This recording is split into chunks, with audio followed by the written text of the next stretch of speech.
kind of have to be unapologetic about it too, because if your audience really vibes with you, if your audience is really down for you, they're gonna read it. You know, they may not read the whole thing, right? But they might read a little bit. They might see, oh, okay, this Portia sent me a message. Let's see what that says. And they might read, you know, the first couple paragraphs. They might listen to the or watch the first video. Mhm. But even if they don't read or listen to the whole thing, at least you know they're still engaged. Now, let's say I was a potential client, I signed up for your newsletter and you sent me a newsletter today, right? I read the newsletter, great, I'm interested. I might follow you on Instagram just because that's where I like to keep up with people, right? But let's say a few months goes by, I don't see any newsletters from Miss Portia. I don't see any posts from Miss Portia. And I'm like, dang, what happened to her? She falls the face of the earth. Like, what happened? You know, I got to find her. So then they may go and find you if they're really interested. And then they see you haven't posted on Instagram. And it's like, okay, well, how do I get in touch? You have your website, but, you know, website's just a website. Usually the information doesn't change. So that's kind of the importance of it too, because I'd say with marketing, it's hit or miss, right? So you might get 50, so that's a lot. Let's just say 50 a month from a certain company, right? But at least you know that they're still, you know, present. They're still trying to get your business. They're still keeping you engaged. And they might actually have something you want. But as opposed to that 50, if I'm only getting one every 3 months, and I'm gonna be like, okay, yeah, I don't know about that. So it also adds to your credibility. But like I said, that's why you have to prioritize what you are best at, because if you're putting eggs into a blog basket, if you're putting eggs into, you know, your website basket, you're putting eggs into your Instagram, TikTok, Facebook, that's a lot. You know, that is a lot. So that's why I say start with one, get really good at one, and then maybe move on to the next. But if we're talking about products specifically, I'd honestly say start with probably what feels most difficult for you or that's going to take the longest. So, for example, if you want to do a mini course or a webinar, that usually includes, you know, some kind of visual aspect and make include some transcript as well. But if you create that whole webinar, you can literally take the videos, those snippets from it, you can take the transcripts from it and create those blogs, you can create those IG posts, you can create everything from that one thing. So yes, I'm not going to sit here and tell you it's easy. It does take time. But if you have the hardest part done out of it, you can take everything that you created from this one blueprint and repurpose it everywhere else.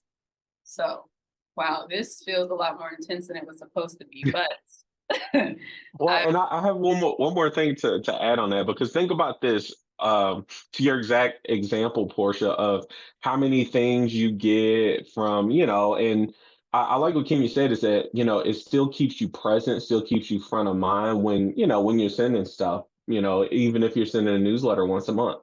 But they say on average, it takes a person like 7 touch points before they buy anything from you.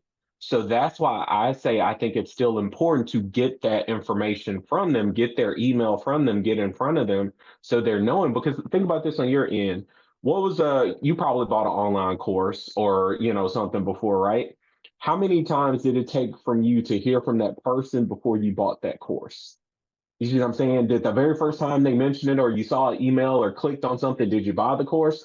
No, you probably, a few different times they send an email, they send this, you go look them up here, looking up here. Maybe you find the YouTube video about them. And then at some point later down the road, when you get that email, probably 5 months after you initially signed up for it, like, oh yeah, let me go ahead and get this course. You see what I'm saying? So it normally takes all of us, and just think of it as a consumer. Like, how many times do you have to hear from somebody before you actually purchase from them? So that's why I say the sooner you get them in your inner circle, the better, because the buying process is long. People hold on to their money. You know what I mean? So it takes a long time to kind of nurture and to have multiple touch points with them. Does that make sense? See what I'm saying? Just kidding. Take note.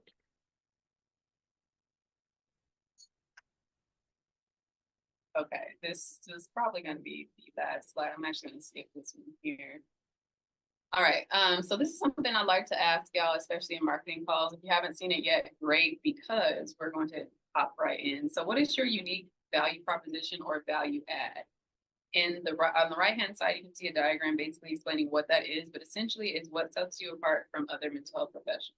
And I always like to start here, if not target audience, because You will have to know this. It'll help you in creating your content. It'll help you in being in your sessions with clients. It'll help you in creating those ebooks or whatever it may be. Why would someone go to you as opposed to another mental health professional? And I actually know a lot. So like I could probably name one for each of y'all. So I know you can name one for yourself. Pressure's on. I even have one for me. I'll give you that. Do you want us to put it in the chat, Kenya? Yep. Put it in the chat or you can say it out loud, whichever you like.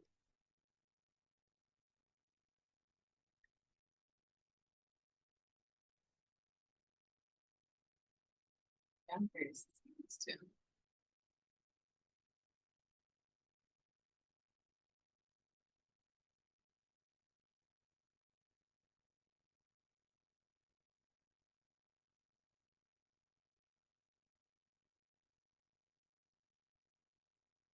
Y'all are lucky some of y'all have your cameras off because I'm looking at your faces trying to understand what's going on.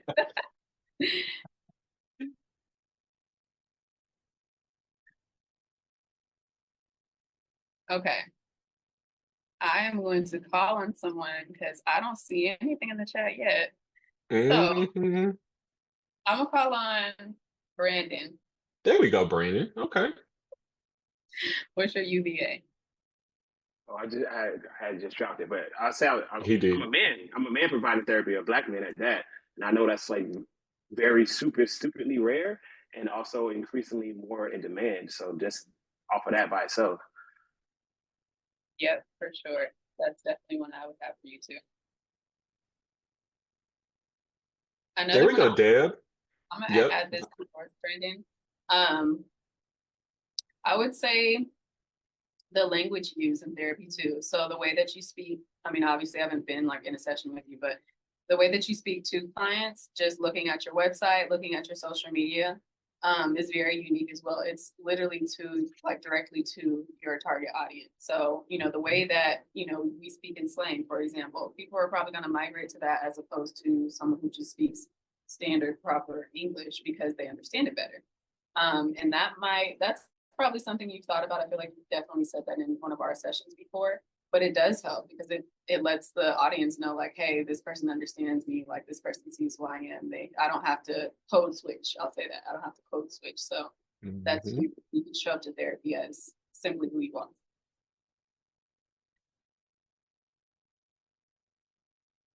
Okay.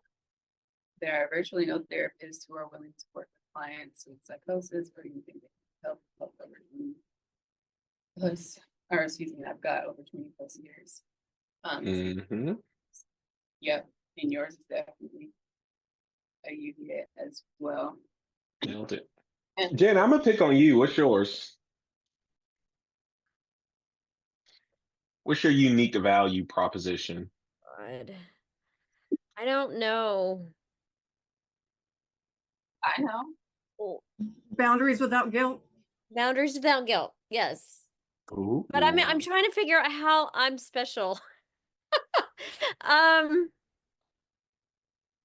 You have a whole social media page dedicated to it. I know. I think it's probably my straightforward language. Hmm. Like I speak I was this actually came up. I was speaking to an attorney the other day about a case, and I was explaining and I was just talking. He said, "You're so straightforward." And it is just Yes. true. I mean, it's just like that's how I am.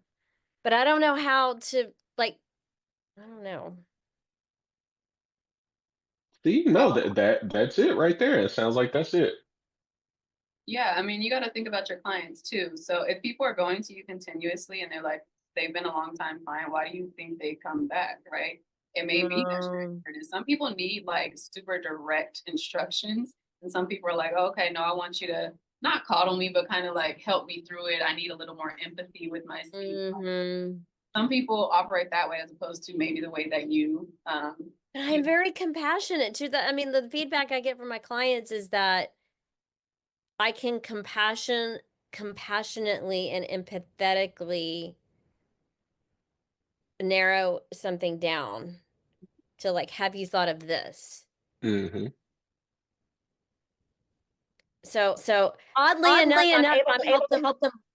Sorry. Oh yeah, you're good. Oh, is it echo? Oh, you're good. I think it's okay. So what I'll say is this.